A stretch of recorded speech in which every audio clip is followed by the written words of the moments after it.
Gesundheit. Do you feel like you get a cold every spring or every time you're around a cat? You might not be sick, my friend. You might have allergic rhinitis. Let's break it down. Allergic rhinitis is when your immune system overreacts to everything. I'm talking pets, pollen, dust mites.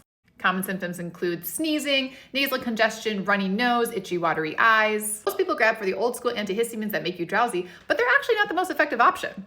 First line treatment is actually a steroid nasal spray, like mometasone, budesonide, triamcinolone, and fluticasone nasal sprays. They all help reduce inflammation and help with nasal congestion. Before grabbing for something medicated, don't underestimate the power of a good saline nasal rinse. For mild symptoms, these can be very helpful in alleviating symptoms. Steroids take time to work. They're not a quick fix. So for allergy seasons, we recommend to start spraying about a week or two before the season begins.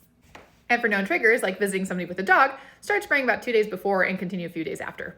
Steroid nasal spray not working or you're not tolerating it well? Next step would be an antihistamine nasal spray like azolastine. Or your minimally or non-drowsy oral antihistamines like loratadine, cetirizine, and fexofenadine.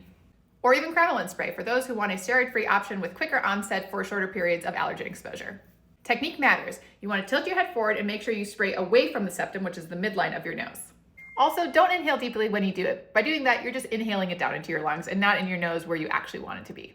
Bottom line, for most patients, allergic rhinitis is totally treatable, but using the right medication at the right time, the right way, can make all the difference. And as always, if you have any concerns, make sure you talk to your own PCP about any of these medications before starting them.